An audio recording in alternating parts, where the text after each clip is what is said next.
여러분, 왜 오려고 하세요? 안 올 수만 있다면 제발 마케터 오지 말아라. 저는 이 얘기를 너무 하고 싶은데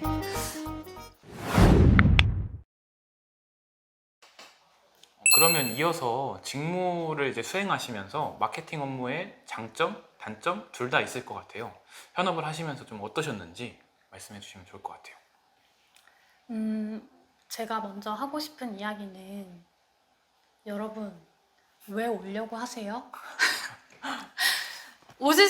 안 올 수만 있다면 제발 마케터 오지 말아라. 저는 이 얘기를 너무 하고 싶은데 이제 이건 저의 좀 100% 사심이 담긴 이야기였고요. 좀 더 객관적인 입장에서 이야기를 해보자면 장점은 일단 명확하게 있긴 있어요. 있긴 있어요. 뭐죠? 굉장히 궁금한데요. 첫 번째는 오래 일할 수 있다.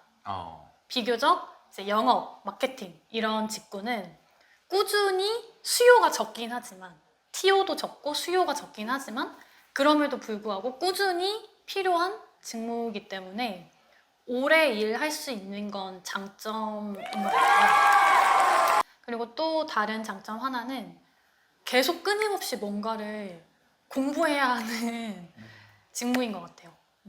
저도 그 한국대학생인재협회에서 멘토님들께 배우는 게 이제 이 시대의 평생 직업은 학생이다. 그러니까 계속 공부해야만 한다. 공부해야지 살아남을 수 있다라는 가르침을 배우고 있는데 그게 정말 100분 활용되는 직무가 마케팅이 아닌가. 그래서 끊임없이 뭐 매체 환경도 바뀌고 고객 니즈도 바뀌고 시장 환경, 뭐 트렌드도 매번 바뀌고 새로운 기술들, 새로운 솔루션들도 계속 끊임없이 쏟아져 나오고 그걸 매번 습득해서 내 직무, 내 업무 영역에 활용할 수 있는 능력이 정말 중요한 것 같습니다. 그래서 계속 공부하게 되는 것 같아요. 그렇다면 단점이 어떤 게 있는지 솔직하게 조금 말씀해 주시면 좋을 것 같습니다. 단점, 첫 번째는 일이 너무 많아요. 아, 그래요? 네. 이거는 회사마다 다른 거 아닙니까? 회사마다 다를 수도 있는데 그 마케터가 하는 업무 범위가 넓다 보니까 그만큼 챙기고 신경 써야 되는 그런 상황이 많이 생기는 것 같고 아까 제가 그 의사소통 능력이 중요하다고 했는데 이게 단점이 될 수가 있어요. 예를 들면 내가 진행하는 행사가 하나가 있다. 근데 이거를 모든 유관부서에 다 말해야 되다 보니까 여기도 말해야 되고 저기도 말해야 되고 또 여기도 똑같이 말해야 되고 그러니까 똑같은 내용을 그 파트너에 따라서 또 다르게 여러 번 설명을 해야 되고 그러니까 이제 되게 중복되는 일도 많고 좀 신경 써야 되는 일들이 되게 많은 것 같아서 그런 부분은 좀 저는 개인적으로 좀 장점이고 제가 MBTI가 앞자리가 정말 확신의 2였는데 마케팅 직무에 좀 오래 일을 하다 보니까 자연스럽게 좀 I 성향이 많아졌어요. 그러니까 제가 너무 지치는 거예요. 회사에서 모든 에너지를 다 쏟아서 막 일을 하고 여러 분야에 신경을 쓰다 보니까 퇴근하고 나면 자연스럽게 좀 혼자 있어지고 싶고 그런 성향이 이제 생기더라고요. 그래서 일이 일단 정말 많다. 그리고 굉장히 귀찮다. 솔직한 마음이었습니다.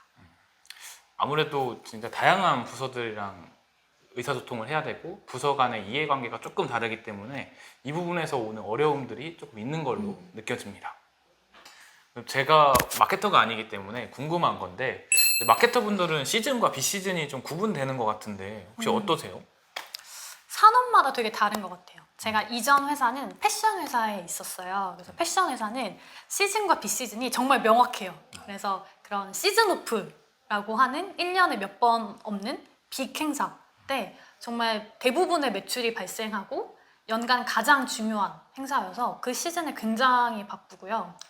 지금 있는 산업은 이제 생활용품, FMCG 산업이고 또 특별히 맘큐라는 플랫폼은 이제 육아용품 그런 그 시장이다 보니까 이 육아라는 것 자체는 이제 어떤 시즌이 있고 이러진 않잖아요. 물론 뭐 출산율이 높은 달이 있긴 있어요. 하지만 이 육아는 생활이기 때문에 정말 그 1년 365일 일어나는 일이어서 이런 업계는 또 시즌을 많이 타지 않는 것 같아요. 그래서 그거는 회사마다 업종마다 다르다.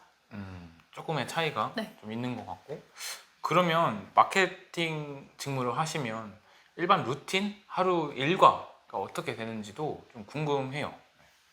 저 같은 경우는 일단 출근을 하면 바로 전일에 어떤 플랫폼의 매출 실적, 그래서 매출 그리고 또 저는 이커머스 플랫폼이다 보니까 트래픽이 어떻게 나왔는지 그리고 특별히 튀는 숫자가 있다면 이거 왜 그런지 어디서 이런 유입 또는 이런 이벤트가 발생을 했고 왜 발생을 했는지 그런 거 이제 그 수치에 대한 모니터링을 하고요. 가장 중요한 게 그 업무인 것 같고 가장 루틴하면서도 가장 중요한 게 그 업무이고 그 이후에는 이제 워낙 담당하는 업무가 많다 보니까 출근하기 전에 또는 출근하자마자 그 오늘 할 일 그리고 이번 주에 해야 할 일 이런 것들이 이제 먼저 업무 리스트를 정리를 하고요.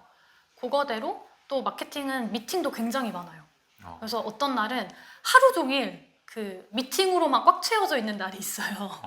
그런 날도 있고 또 회의가 별로 없는 날도 있고. 제가 사실은 이제 IT 쪽에 재직을 하고 있다 보니까 그리고 클라우드 쪽에 이제 재직을 하고 있다 보니까 최근에 IT뿐만 아니라 제일 이슈가 되고 있는 것 중에 하나가 챗 GPT입니다. 네, 그래서 마케터 분들한테 챗 GPT뿐만 아니라 뭐 빅데이터 같은 이런 IT 이슈들이 마케팅 업무에 어떤 영향이 있는지 최근에 좀 그런 부분들이 궁금하고 새로 취업하시는 분들이 좀 참고할 만한 내용이 있을지 궁금합니다. 이 질문에 대해서 저도 사실은 개인적으로 굉장히 고민을 많이 하고 있어요. 이렇게 챗 GPT가 모든 걸 다 답해줄 수 있는 세상에서 나는 일자리를 잃겠구나. 저희 이제 팀원분들하고도 점심 먹으면서 저희 이제 다 잘리는 거 아니에요? 뭐 이런 이야기를 우스갯소리로 하곤 했는데 그럴 때마다 이제 제가 내린 답은 결국엔 그런 AI가 할 수 없는 부분을 내가 해야 된다. 그 말인즉슨 어떤 현상을 파악해주고 답을 내려주는 게 일부 챗GPT와 같은 AI가 할 수 있을 거예요. 하지만 그 답을 보고 그걸 적용하고 해석하고 실행하는 영역은 오로지 인간만이 할 수 있다. 그래서 나는 마케터로서 그런 역량을 더 갖춰야겠다. 그래서 생각하고 분석하고 실행할 수 있는 그런 부분에 나도 더 이제 자기 개발을 해야겠다라고 생각하고 있습니다. 어떻게 보면 이 챗GPT라는 것을 통해서 마케팅 업무에도 영향이 조금 있고 살아남기 위해서는 좀 계속 공부하고 고민하는 시간들도 필요할 것 같습니다. 네, 이제 시간이 조금 흘러서 이제 신입으로 입사한 지는 조금 되셨기는 하지만 새로이 신입으로 이제 입사하시는 마케터 희망하시는 분들께 면접 팁이 있다면 좀 어떤 거를 말씀해 주실 수 있나요? 이건 제가 이제 이직을 준비하면서도 저도 면접을 많이 준비를 하거든요. 그래서 그럴 때 저도 항상 적용하는 팁인데 자신만의 스토리텔링이 있어야 되는 것 같아요. 무슨 이야기냐면 자소서에 어떤 히스토리를 쓰고 어떤 활동을 했습니다. 어떤 제가 스펙이 있어요. 라고 있는 그대로 딱 그 결과만 이야기하는 것이 아니라 내가 이걸 왜 하게 됐고 어떤 사고의 과정을 거쳐서 이런 결정을 하게 됐고 그래서 이렇게 액션을 했더니 이런 결과가 나와서 이걸 통해 제가 이렇게 배웠습니다. 라는 좀 하나의 경험에 대한 그 전후 과정에 대한 스토리텔링 준비해서 어필을 하셨으면 좋겠습니다. 오늘 이렇게 마케터 최한솔님을 모시고 인터뷰 진행해 봤고요. 오늘 실제 출연해 보시니까 어떠세요? 제가 이렇게까지 솔직하게 말해도 되는 건가? 이 업계의 비밀을 이렇게 풀어도 되는 건가? 좀 조심스러운 마음도 있지만 그 취준생 분들한테 진짜 실질적인 도움이 됐으면 하는 마음으로 했고요. 정말 즐거웠습니다. 팀장님께는 제가 대신 사과의 말씀을 드리고요.